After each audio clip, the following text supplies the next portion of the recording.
Last night, MVP posted this picture on his Instagram, and it looks like he's cooking up a new faction.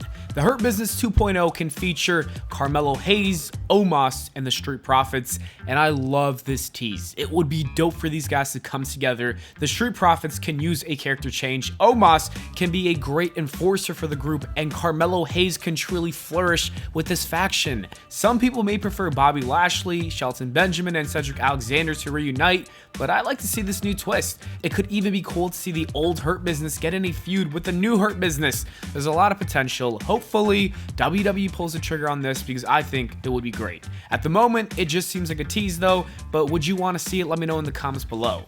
During his entrance on last night's episode of Raw, John Cena was seen getting very emotional, even crying. He revealed why he was crying on Twitter today, tweeting, "Last night was the first time I entered the arena and had the thought that it might be the last time. I'll never be able to put into words how much I love the WWE Universe."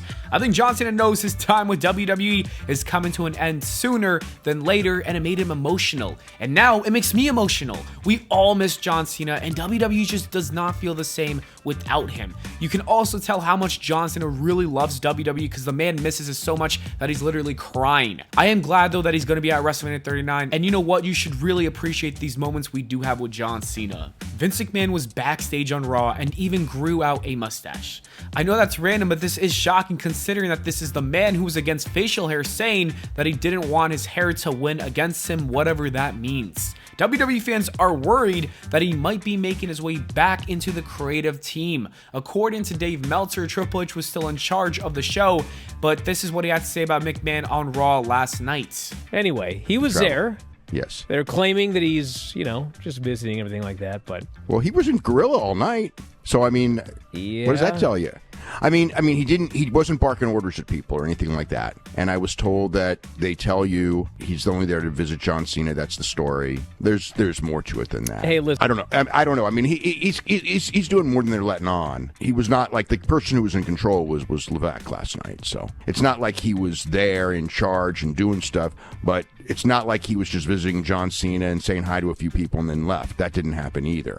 So the truth is a little bit in the middle, most likely. I don't know about you, but I don't think McMahon was just there to visit John Cena. He was there on a SmackDown a few months ago, and he wasn't there. So in my opinion, it looks like Vince McMahon wants to get back in his role.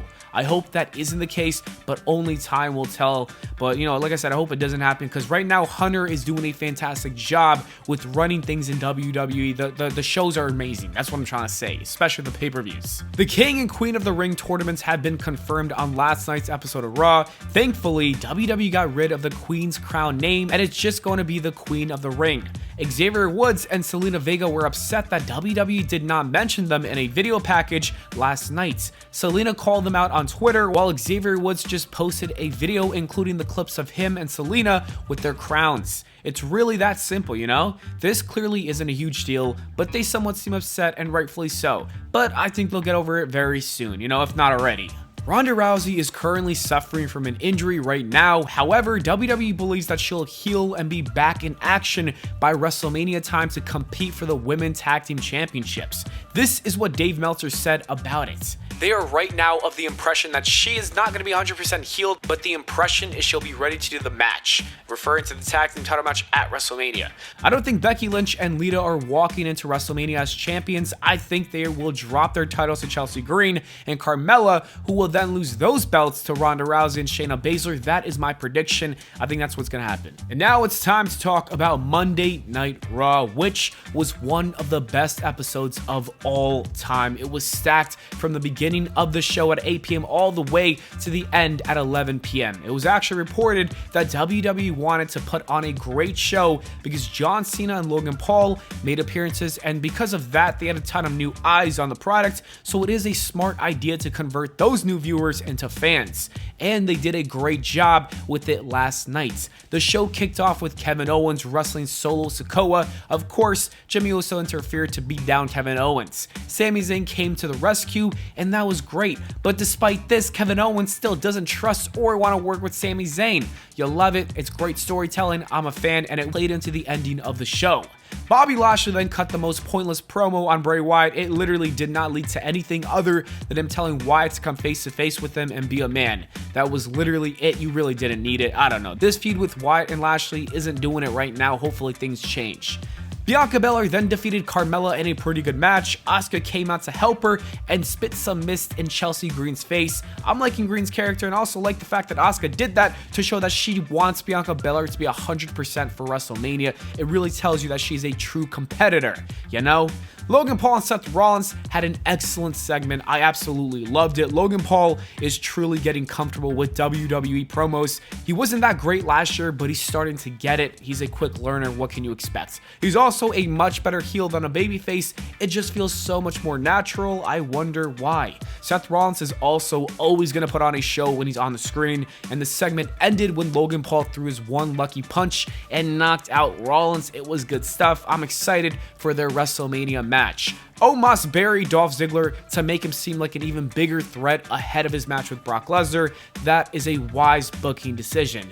Then we had the return of John Cena, and Austin Theory quickly interrupted him and offered him a match at WrestleMania 39 for the United States Championship, which was a gift to John Cena. John Cena then decided to obliterate the kid and prove to the world that he's right. Austin Theory is not ready. He's just a theory. The dude got buried in the ring by his childhood hero. That was so great. You know what? This is such great writing. John Cena is really pushing Theory to the next level, and it's up to Theory to step up or fail, and I love it. That's great storytelling. I saw an idea on Twitter weeks ago saying that John Cena should get the win, which leads to Theory losing his mind, obsessing over the loss, and then Theory should get the win down the line at SummerSlam after he's learned a lot more. That's an A+ idea. I think WWE should make it happen.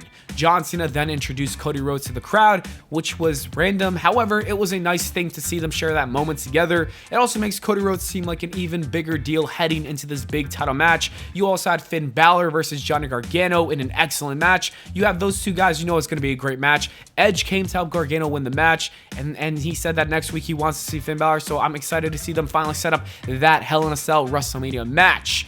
Becky Lynch, Lita, and Trish Stratus challenged Damage Control to a match at WrestleMania, and it is official. Many people were expecting it, but it's good that it's now official. It's good for fans, and it puts Bayley and Becky Lynch at a top spot without the titles. Like I said, expect the ladies to lose their titles before WrestleMania, though. And to end the show, we had Sami Zayn versus Jimmy Uso.